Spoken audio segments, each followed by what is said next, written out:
This is freaking weird because like I'm a tall dude, so I'm trying to slouch so I can get in the frame. But anyways, two things that I got to go through before I start. I'm not a doctor.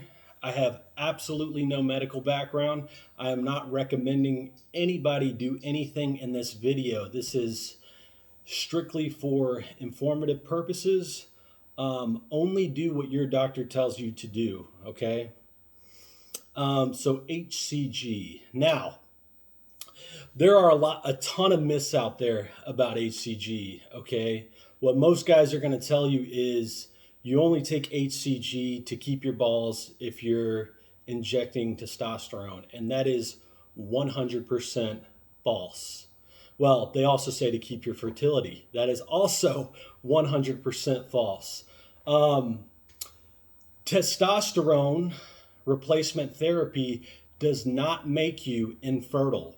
There are guys who have been on decades of testosterone replacement therapy and they knock up women.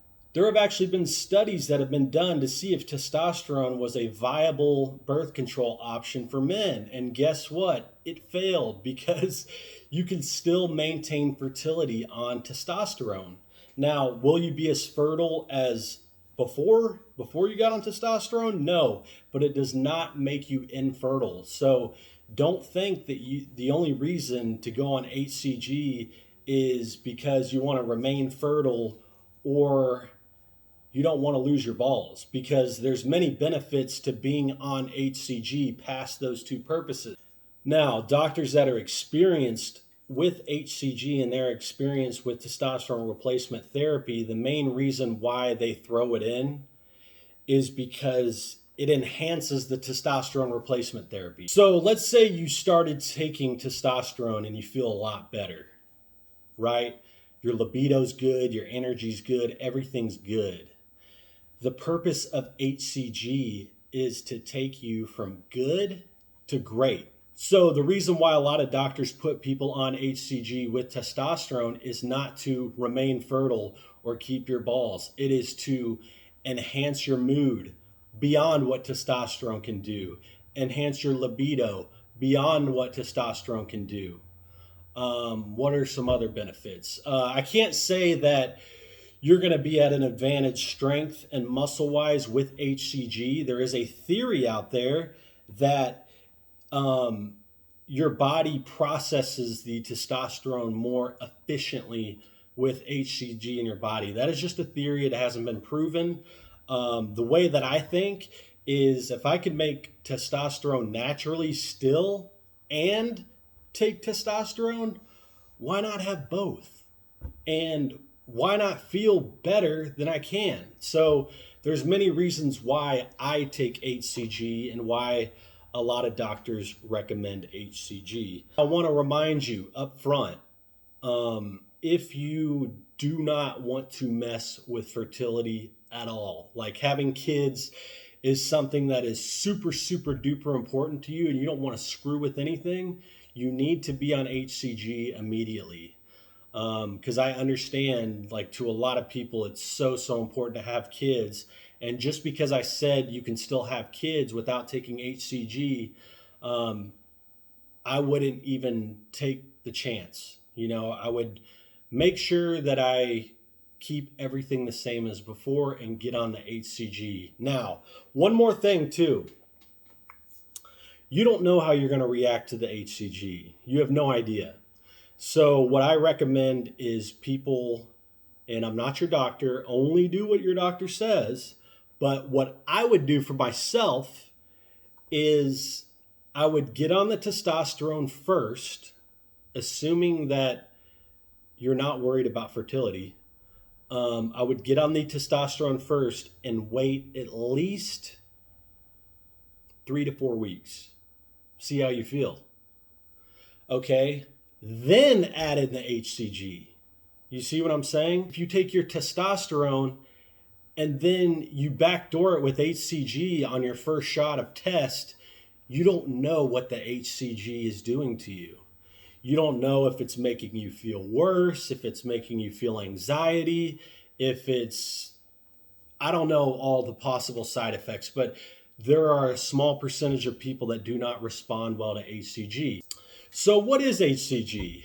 Our pituitary gland releases a hormone called the luteinizing hormone. What luteinizing hormone does is it signals your testicles to produce testosterone and sperm. Now, I don't know if you go on TRT if this luteinizing hormone goes to 0.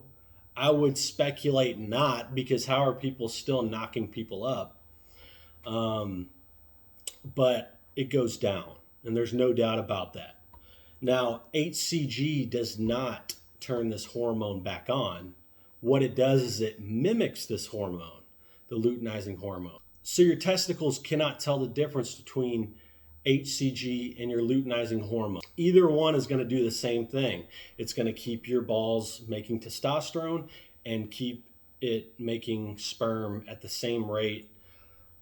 I mean, I don't know if I can say the same rate as before. It could be more than before, or it could be a little less, but it's still going to keep you as close as to before as you can be. So that's why you take HCG, and all the reasons I said before. This is my theory that I've come up with my own. It could be BS, it could be not. Let's say 20, 30 years down the line, you've been on TRT. Okay, your balls have not been working for 20 to 30 years. Let's say you get prostate cancer. Let's say you have some issue that taking testosterone is going to make worse. And the doctor says, you need to get off testosterone immediately. Who's going to be in a better position to come off the testosterone? The person who's been keeping their balls working with the HCG, or the person who's had dead balls for 20 to 30 years by not taking the HCG? Can you just restart them 20 to 30 years later? I'm skeptical of that. I just don't see how you could, but I want to point out that I am not referencing any studies. This is all hypothetical. I would much rather be in the guy's position that has kept his balls active during those 20 to 30 years. Another fun fact about HCG is taking HCG with Clomid is actually being prescribed as an alternative treatment to low testosterone. So people that don't want to go on real testosterone, but they're suffering from low test, they're taking HCG with Clomid. And Clomid is also a fertility drug. So if you haven't been taking your HCG and you're ready to get your wife or girlfriend pregnant, you would take the HCG and the Clomid with your test to become fertile again, if you're not.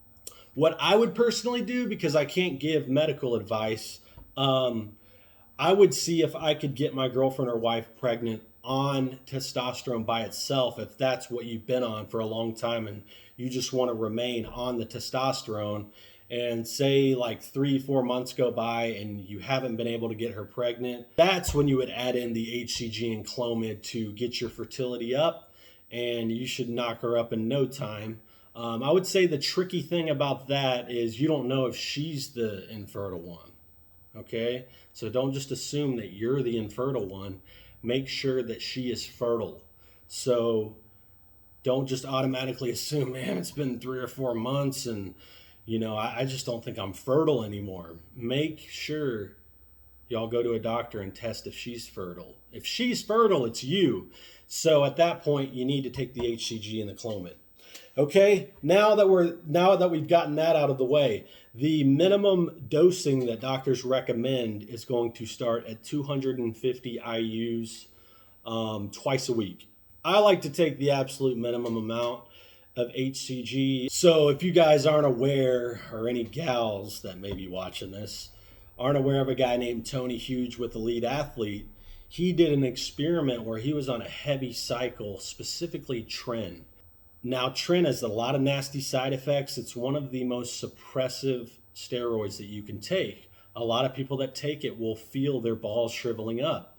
Well, his balls had completely shriveled up, and he did an experiment with HCG. What he did was 300 IUs twice a week, and while he was on tren, he restored the complete size of his balls from being shriveled up to, I don't know, like a pea size.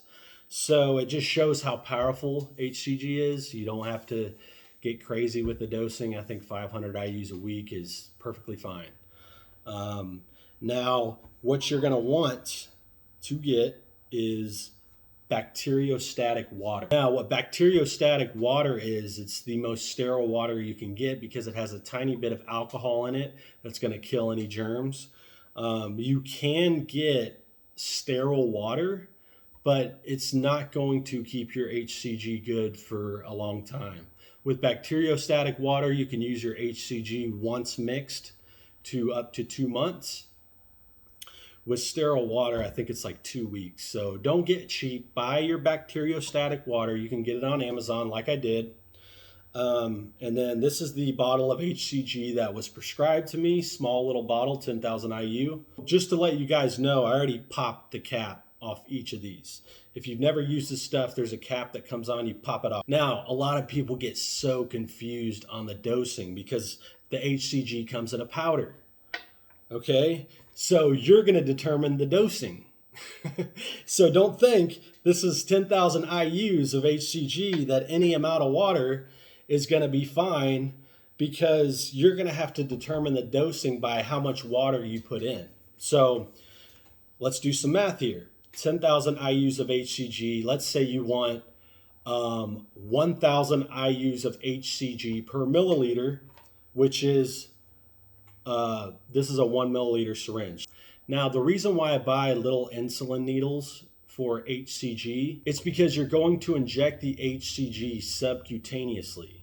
What subcutaneously is, you're going to inject it into your fat, which testosterone, you can do it sub-Q into your fat, but it's going to ball up, it's going to be nasty, and it's not going to hit your bloodstream nearly as fast. So I would never do it sub-Q. Some guys do. To me, that's just nasty, feeling a lump of testosterone just sitting there. That's freaking weird. I would rather just do it straight into the muscle. But with sub-Q, you're not going to want to buy a long needle like this long, 1.5 inches. You want that for your intramuscular injections, because you have to go through your fat to reach the muscle. I'm going to show you guys how you do it. So I got my needle undone. I got the caps popped off. And now what I'm going to do is I'm going to take the alcohol swab and I'm going to swab the top of the bacteriostatic water to make sure there's no germs on top. I'm going to turn the alcohol swab around, and then I'm going to swab the HCG cap. All right. And because this is a 30 gauge needle, it's not drawing super quick. It takes a while to load. I tried to take the needle off and put a bigger needle on just to draw the water, but for some reason with these syringes you can't take the needle off, which is weird. I got exactly 1 milliliter of water. The easiest way to do this is not to use a 1 milliliter syringe. That's just all I have for now, because you're going to need way more than a milliliter. It's going to be way too freaking strong if you're only doing a milliliter of water, and you're not going to be able to measure it out. So you take that milliliter of water, poke it into the HCG bottle, and you just shoot it right in.